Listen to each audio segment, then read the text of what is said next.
তো প্রথমেই চলো অরবিটালের অধিক্রমণ বলতে কি বুঝি তা একটু দেখে নিই। দেখো আমরা কিন্তু আগে থেকেই জানতাম এস অরবিটাল যেগুলো রয়েছে তারা দেখতে হয় হচ্ছে গোলাকৃতির। অন্যদিকে পি অরবিটাল গুলো হয় হচ্ছে ডাম্বেল আকৃতির দেখতে। তাই তো? তো এখন কোয়েশ্চেনটা হচ্ছে অরবিটালের অধিক্রমণ আসলে কি? দেখো যৌগ যখন গঠিত হয় তখন একটা কাজ হয়। সেটা হচ্ছে একাধিক অরবিটাল যেগুলো থাকে তারা যেটা করে দেখো, ধরো তোমার কাছে ২ টা অরবিটাল রয়েছে। এই অরবিটাল গুলো যখন যৌগ গঠন করে তারা হচ্ছে এভাবে একটা আরেকটার দিকে অগ্রসর হতে থাকে। এই যে একটা আরেকটার দিকে অরবিটাল অগ্রসর হওয়ার যে ঘটনাটা এটাকে আসলে বলা হয় অরবিটালের অধিক্রমণ। আর এই কাজটা হয়ে থাকে যৌগ গঠনের সময়। তো এই যে অরবিটালের অতিক্রমণ বা তারা যে কাছাকাছি অ্যাপ্রোচ করছে এই জিনিসটা দুভাবে হতে পারে। এই যে এখানে মাত্র দেখালাম এটা হচ্ছে সামনাসামনি বা মুখোমুখি অধিক্রমণ। অন্যদিকে দেখো পি অরবিটালগুলো যদি এভাবে থাকে তখন আর তারা সামনাসামনি অতিক্রমণ না করে তারা করে হচ্ছে এভাবে সাইড ওয়াইজ বা পাশাপাশি অধিক্রমণ। এই যে অধিক্রমণটা এটাকে বলা হয় পাশাপাশি অধিক্রমণ। তার মানে পি অরবিটালগুলো যেগুলো রয়েছে তারা এভাবে সামনাসামনি বা মুখোমুখি অধিক্রমণ করতে পারে।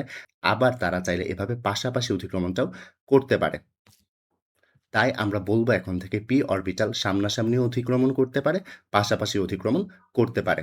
অন্যদিকে এস অরবিটাল যেটা রয়েছে, এস অরবিটালের ক্ষেত্রেও একটা সেম কাজ হয় যেটা হচ্ছে সামনাসামনি বা মুখোমুখি অতিক্রম হতে পারে। কেমন হতে পারে দেখো, এটা একটা এস অরবিটাল, এটা আরেকটা এস অরবিটাল ধরো।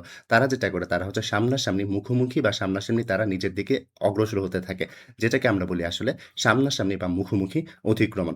তবে এস অরবিটাল যেগুলো আছে তাদের ক্ষেত্রে আবার পাশাপাশি অতিক্রমণটা সম্ভব হয় না। কেন সম্ভব হয় না একটু খেয়াল করো।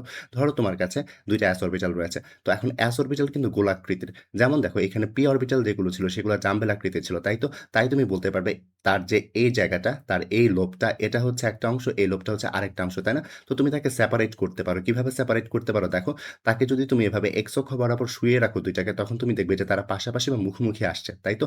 আর অন্যদিকে তাকে যদি খাড়াভাবে দাঁড়া করাও তখন তুমি বলতে পারবে যে তারা হচ্ছে পাশাপাশি আসছে ব্যাপারটা, তাই না? বাট এস অরবিটাল দেখো তাকে কিন্তু সব দিক থেকেই দেখতে সেম, রাইট? তো সে যেখান থেকেই আসুক না কেন মনে হবে সে হচ্ছে সামনাসামনিই আসছে, রাইট? তো তাই যেটা হয় সেটা হচ্ছে পি অরবিটালে পাশাপাশি অতিক্রমণটা সম্ভব হলেও এস অরবিটালের যে প্রতিসম আকার বা গোলীয় আকারটার জন্য তার যে পাশাপাশি অতিক্রমণটা সেটা আসলে ওভাবে হয় না। তাই সে যেদিক থেকেই আসে মনে হয় সে সামনাসামনি বা মুখোমুখি আসছে, রাইট? এজন্য যেটা হয় এস অরবিটালের ক্ষেত্রে কখনোই পাশাপাশি অতিক্রমণ সম্ভব হয় না। বাট সামনাসামনি বা মুখোমুখি অতিক্রমণটা সম্ভব হয়। তো এই তো গেল হচ্ছে একটা এস অরবিটালের সাথে আরেকটা এস অরবিটালের অধিক্রমণ এবং একটা পি অরবিটালের সাথে আরেকটা পি অরবিটালের অধিক্রমণ। এবার চলো একটা এস অরবিটালের সাথে আরেকটা পি অরবিটাল কিভাবে অধিক্রমণ করবে সেটা দেখি। দেখো, একটু আগেই কিন্তু আমরা বলে এসেছিলাম যে এস অরবিটাল যেখান থেকেই আসুক না কেন মনে হবে সামনাসামনি বা মুখোমুখি অধিক্রমণ করছে। তাই তো? এস অরবিটালের ক্ষেত্রে কখনোই পাশাপাশি অধিক্রমণ সম্ভব হবে না। কেন হবে না? কারণ তার প্রতিসম আকারের জন্য। অর্থাৎ সে সব দিক থেকেই দেখতে সেম। তো দেখো পি অরবিটালকে যখনই হচ্ছে এস অরবিটালের দিকে অ্যাপ্রোচ করাবো বা আগাবো আমরা, তখন কিন্তু কখনোই আমরা দেখব না যে এস অরবিটালটা পি অরবিটালের পাশাপাশি আসছে। তাই তো? সবসময় মনে হবে যে এস অরবিটাল যেটা আছে সে মুখোমুখিই আসছে। রাইট? সো এইজন্য এস অরবিটাল এবং পি অরবিটাল যেটা আছে তাদের মাঝখানেও সামনাসামনি বা মুখোমুখি অধিক্রমণ হয়ে থাকে। সো সামারি হিসেবে যদি আমরা এখন বলতে চাই যেটা দেখলাম সেটা হচ্ছে পি অরবিটাল সমূহ যারা আছে তারা পাশাপাশি অতিক্রমণ করতে পারছে এবং তারা সামনাসামনি বা মুখোমুখি অধিক্রমণ করতে পারছে।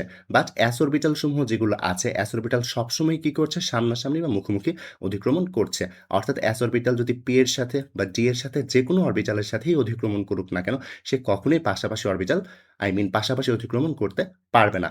বাট পি অরবিটালের ক্ষেত্রে কিন্তু পাশাপাশি অতিক্রমণও হচ্ছে, সামনাসামনি অতিক্রমণও হচ্ছে। সো যখনই আমরা দেখব অরবিটালের অতিক্রমণ হচ্ছে, সেখানে যদি এস অরবিটাল উপস্থিত থাকে তার মানে সেখানে কখনোই পাশাপাশি অতিক্রমণ সম্ভব হবে না। শুধুমাত্র সামনাসামনি বা মুখোমুখি অতিক্রমণ হবে। এই ব্যাপারটা একটু মাথায় রাখবে। কারণ আমি একটু আগে যেগুলো পড়ে এসেছি তার মাঝখানে এই স্লাইডটাই সবচাইতে ইম্পোর্টেন্ট। এগুলোই হচ্ছে আমরা পরবর্তীতে যখন কোয়েশ্চেন করব সেখানে কাজে আসবে। সো সামারি কি? সামারি হচ্ছে এরকম, এস অরবিটাল অলওয়েজ সামনাসামনি বা মুখোমুখি অতিক্রমণ করবে। আর পি অরবিটাল পাশাপাশি বা সামনাসামনি ২ ভাবেই অতিক্রমণ করতে পারে। আর আরেকটা যেন কি পড়ে এসেছি, এস এর সাথে যদি পি এর অতিক্রমণ হয় ওটাও কিন্তু পাশাপাশি হবে না, শুধুমাত্র সামনাসামনি বা মুখোমুখি হবে। কারণ এস কখনোই পাশাপাশি অতিক্রমণ করতে পারবে না।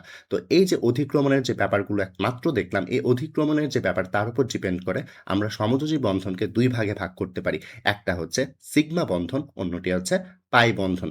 সিগমা বন্ধন কখন গঠিত হবে? সিগমা বন্ধন শুধুমাত্র অরবিটালের সামনাসামনি বা মুখোমুখি অতিক্রমণের ফলে সৃষ্টি হয়ে থাকে। এটা ভালো করে মনে রাখবে যে সিগমা বন্ধন যেটা আছে সেটা সবসময় অরবিটালের সামনাসামনি বা মুখোমুখি অতিক্রমণের মাধ্যমে সৃষ্টি হয়ে থাকে। অপোজিট ওয়েতে পাই বন্ধন যেটা আছে সেটা সবসময় অরবিটালের পাশাপাশি অতিক্রমণের মাধ্যমে হয়ে থাকে। এটা ভালো করে মাথায় ঢুকিয়ে রাখবে। আমি আগেই বলেছি এই স্লাইডটাই হচ্ছে আমাদের সবচাইতে ইম্পোর্টেন্ট। সিগমা বন্ধনটা কি? সিগমা বন্ধনটা অলওয়েজ অরবিটালের সামনাসামনি বা মুখোমুখি অতিক্রমণের মাধ্যমে হয়, বা পাই বন্ধনটা হয় অরবিটালের পাশাপাশি অতিক্রমণের মাধ্যমে। এই ব্যাপারটা একটু মনে রাখবে। তো একটু খেয়াল করো এইখানে আমরা তো দেখে এসেছি যে সিগমা বন্ধন অরবিটালের বা মুখোমুখি অতিক্রমণ দুজনেই করতে পারে। এই যে s অরবিটাল সমূহ করতে পারে, p অরবিটাল সমূহ করতে পারে। তাই আমরা বলতে পারি যে সিগমা বন্ধন যেটা আছে সেটা নরমালি s এবং p উভয়ই হচ্ছে গঠন করতে পারবে। অর্থাৎ s এবং p যেই হচ্ছে তোমার অতিক্রমণ করুক না কেন সিগমা বন্ধনটা অলওয়েজ গঠিত হবেই হবে। কারণ অরবিটালের সামনাসামনি বা মুখোমুখি অতিক্রমণ তারা দুজনেই করে। রাইট?